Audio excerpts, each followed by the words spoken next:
their obsession is to transform the rest of the world into carbon copies of themselves. And in order to further this process of transformation of mankind into carbon copies of themselves, they bring to the world something called globalization. So the whole world becomes connected. The whole world becomes interconnected. And as the world becomes interconnected, television is used as the master instrument for brainwashing the rest of mankind and causing mankind to become copycats of the West.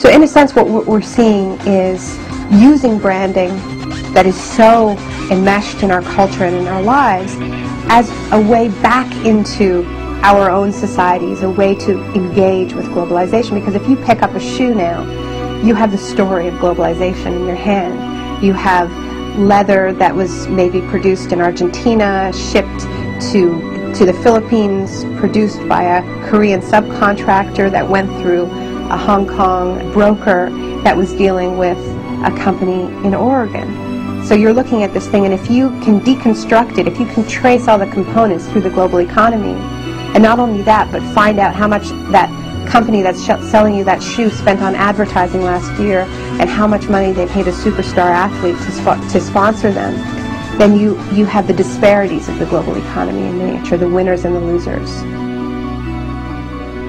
What we've seen in the past 6 years is an explosion of brand-based investigative activism, where you have campaigners that have peeled or looked behind the brand, peeled away the facade to see how the goods are produced. There are labor groups in the United States that have sponsored tours of Nike workers, of Gap workers, going to U.S. campuses, to community centers, to tell people how their products are produced. And of course, this is very uncomfortable for these companies, because even though they are the engines of globalization, they don't really believe in globalization, not this kind of globalization, right? I mean, their whole system depends on the world of production and the world of consumption staying safely apart, and there not being this connection at the grassroots where we learn the secrets behind our shiny, perfect, airbrushed global world. So now these brands have become, in many ways, the most visible targets of globalization, so much so that whenever you see a protest, during a protest, there'll be a line of riot cops guarding the Starbucks, guarding the Gap, guarding the McDonald's. And this strikes me as tremendously symbolic, somehow, that they're guarding the facade, the entry point into the world of globalization. And what this activism is doing is it's putting them together. And it's going to the shiny facade of the brand outside the mall, outside the superstore, and saying, we know how your products are produced. That's what these campaigns do. They make globalization real. They say it's about the food that you eat, it's about the clothes that you wear, it's about the toys you buy your kids.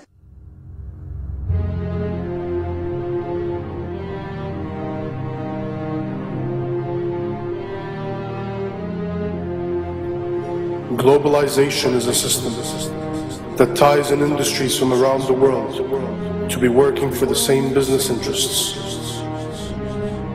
A machine, globally fulfilling the needs of the few, teaching you that humanity will perish without it.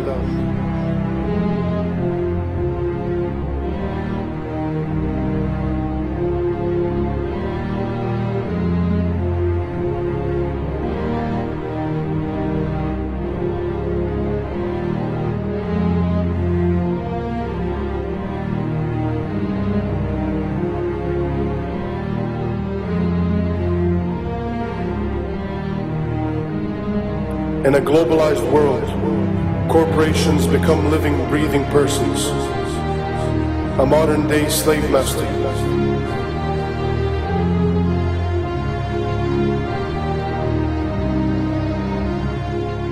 These are a special kind of persons which are designed by law to be concerned only for their stockholders. and not say what are sometimes called their stakeholders, like the community or the workforce or whatever.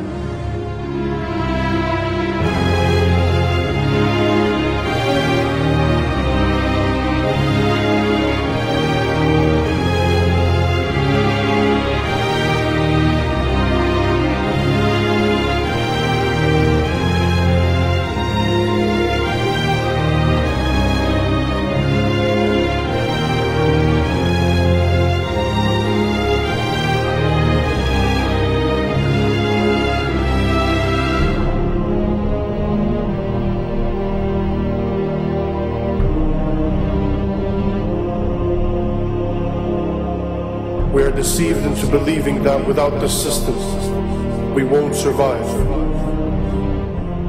But in fact, the system won't survive without our support. Just like a beehive, it needs its drones. People who will never ask questions, people who will never step out of line, who will begin to need the prison they are in, depend on it, love it.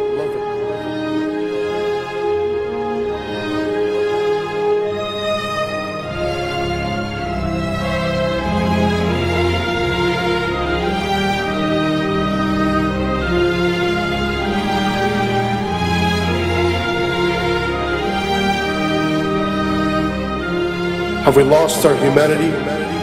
Have we become the gears of the machine? A machine which only survives by feasting on us, guzzling us up, digesting us, only to excrete out its capital.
The mistake that a lot of people make when they think about corporations is they think, corporations are like us.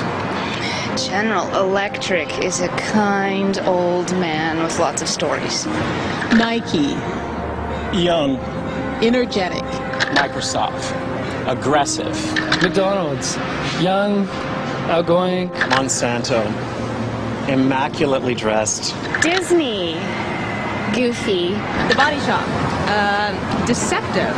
They think they have feelings, they have politics, they have belief systems. They really only have one thing, the bottom line. How to make as much money as they can in any given quarter. That's it. Of course they make a profit, and it's a good thing. That's the incentive that makes capitalism work, to give us more of the things that we need.